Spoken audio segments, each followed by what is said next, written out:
Come join us when we launch into National Athletic Training Month 2019.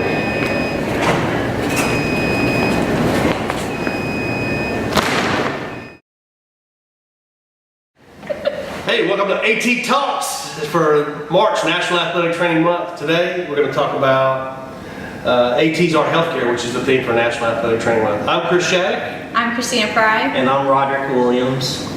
And let's talk about Athletic Training Month. Okay, so today's theme, or this month's theme, is ATs Are Healthcare. I thought we'd go around the table, talk about how you interpret that and how you may feel that is a good theme or a bad theme, or what you think about it, I guess. Then we can talk about maybe some ideas about National Athletic Training Month that other people can do. Sounds like a plan. Okay, who wants to start? No, I'll start. I think ATs are a part of healthcare because of our impact in prevention and injury rehabilitation. We are very able to facilitate and schedule appointments with necessary physicians in each specialty as necessary when we come upon those situations in our daily settings, regardless if it's secondary, collegiate, or clinical, or any emergent settings. But with the prevention, we're there to initiate and be proactive so that students don't encounter issues or problems that could possibly lead to an injury, but also are there from the injury rehab standpoint to help them get through the recovery after post-injury or post-surgical related issues that we all deal with on a day-to-day basis. And I agree. I think that we are healthcare. We are a part of healthcare, but our situation is unique because we know these athletes. We know our patients before they're injured. We know who they are. We interact with them. We may just be seeing them in the hallway one day. The next day, they're in the, they may tear their ACL, and we see them for 6 months. So we know them before the injury. We see them at the time of the injury. We evaluate, diagnose, and then we treat that athlete through the rehab phase and then back to eventual return to play. So I think we may be the only healthcare provider that does this. Are we healthcare? We are the whole scope of healthcare. This is my opinion. I 100% agree with both of y'all. I also feel like we need to get who we are out there to the healthcare community and just kind of express how big of a benefit we could be to these patients, to these athletes, and show everyone how much that we contribute to the healthcare community as a whole. Okay, I'd like to say like and subscribe. I don't know, people always say that, so I'm going to say like and subscribe. Yes. Put some comments below. I don't have anything to point or click on up here, but go ahead. If you have comments, we'll answer that. Or if you have ideas, we have some ideas for the month of March. That's our plan all month long, is to do some short videos.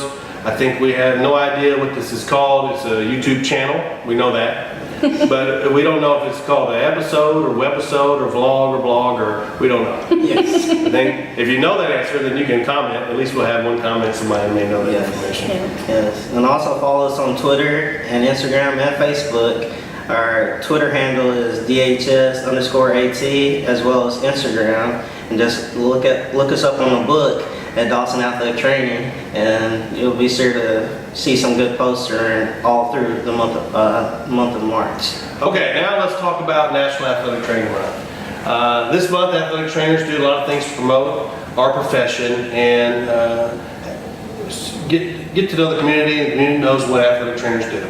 I really want to talk about things that you can do, easy things we can do during National Athletic Training Month that people might be able to implement. Now, we're at a secondary school setting. Not everybody is at that setting, but some things that they may be able to do to think outside the box. I know in 2016 we won the National Athletic Training Month contest for small group individual, and kind of started in 2009. We kept building and building, and finally we hit this big. I mean, we did way too much.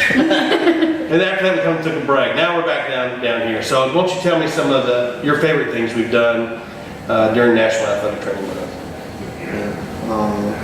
A few things that I've really liked was in that year that we won in 2016, we did your idea was the plywood and putting it up on top of the school so planes flying over would see that. I think that was unique and it was very fun.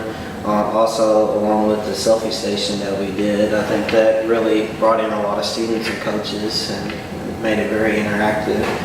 And we also applied for this Stay for School award and was a recipient of that year as well. We did. We scheduled that right in the same. We wanted to receive that award during March, which is National Athletic Training Month. We did the plywood. It was 19 sheets of plywood on the roof.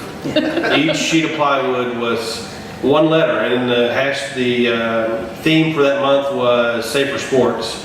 So we did hashtag Safer Sports, and then our Twitter handle at DHS_AT. I remember specifically on that, we had the art department help us. They painted everything black, put the letters on there, and then we tried to put them in the elevator to take them up to the 3rd floor, and it didn't fit. So luckily there were still some people in the school. We got some muscle to help us carry it up 3 flights of stairs. Yes. What was one of your favorite things? Well, I was actually a student here in 2012 is when I graduated, and my 3 years we put on a hot dog eating contest, and so we'd promote out to the community and stuff like that. We'd bring in so many different people. We'd cook a whole bunch of hot dogs. I know that he probably made a lot of the students cook as long as we didn't cook because we couldn't cook with the grill. We had to stuff all the hot dogs. But it was just a lot of fun. We were able to bring out people and we'd do a contest. He'd get a big trophy, and it was just a lot of fun. That's one thing I do remember. And we would always invite special people. If it was an elected official, we had the mayor out, or our state representative out, or even our U.S. congressman out to give a proclamation. They would judge the hot dog eating contest. Same thing with our school board members. We would send them an invitation. We want them to come out and be an honored guest. They didn't have to eat hot dogs, but we wanted them to judge and just judge the contest and be there. So that was very good. One year we did have a school board member in the hot dog eating contest. Our transportation director won the hot dog eating contest one year. Of course, we had a student that won it 2 years in a row by eating 9 hot dogs in like 3 minutes. It's crazy. Some easy things to do. The hot dogs weren't too bad. We already had a grill here. We had some money in our activity account. We purchased 500 hot dogs. It was a free hot dog night. The principal allowed all the students to get into the game for free. And then when we ran out of hot dogs, we ran out, which really didn't happen until the end of the night with that many hot dogs. Some other things that we've done that were real easy was our electronic marquee out in front of the school. When they would put announcements on there, people driving by, they can see what's going on. We always put out there, March is National Athletic Training Month with a theme for this month. I'm trying to think of some other easy things that we've done. Email out to the faculty, I know was one of my favorite ones because I wasn't expecting a response that we had. Faculty for all schools in our district, which is about a little over 2,000 teachers and faculty members, that if they had injuries, they wanted us to evaluate them, we would evaluate them, treat them, refer them to physicians if necessary, and we really got an overwhelming response with that.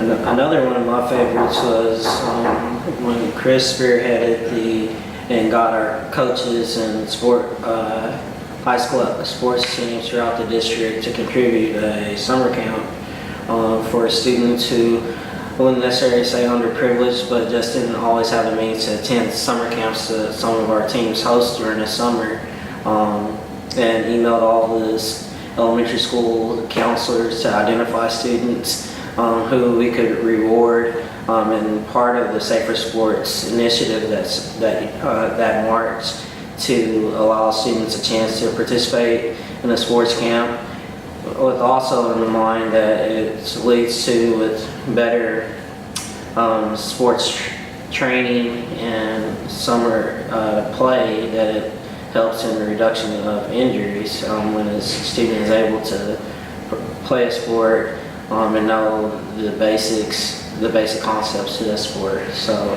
that was also a fun time, along with since we kind of discontinued the hot dog eating contest, is the free popsicle night. So we did, and it's super easy to go buy ices or just some plain Jane popsicles, and distributed that as a typical giveaway night during the month of March as well.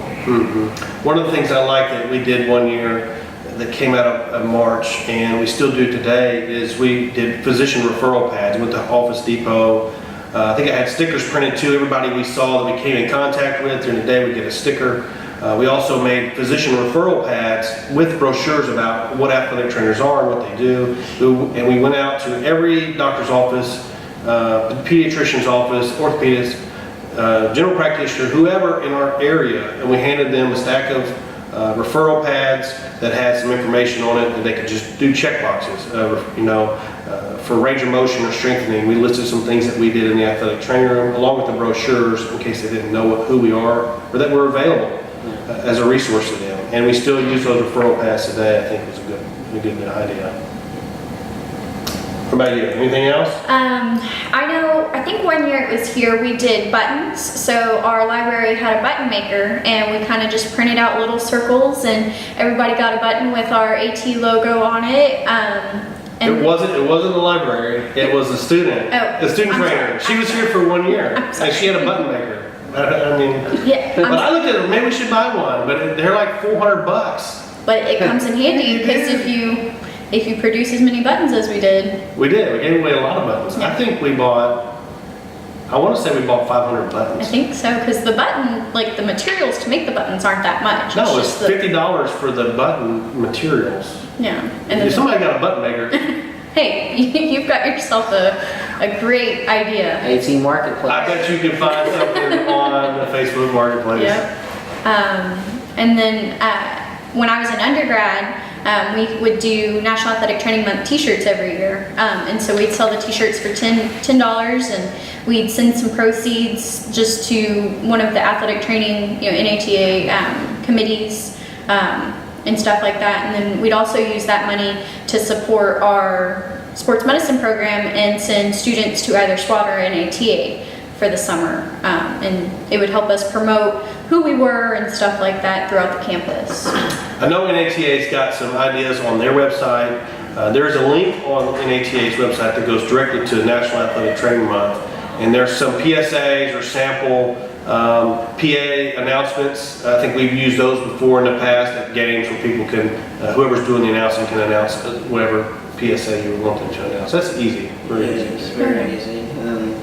Another resource that NATA is also using is At Your Own Risk, which is its own separate website, but you can go visit there at atyourownrisk.org. It has some very informational material to distribute to stakeholders, to parents, and kind of it's set up for each setting to just educate the public about what athletic trainers do and why we are a part of healthcare, and I think it's a very valuable resource to check out.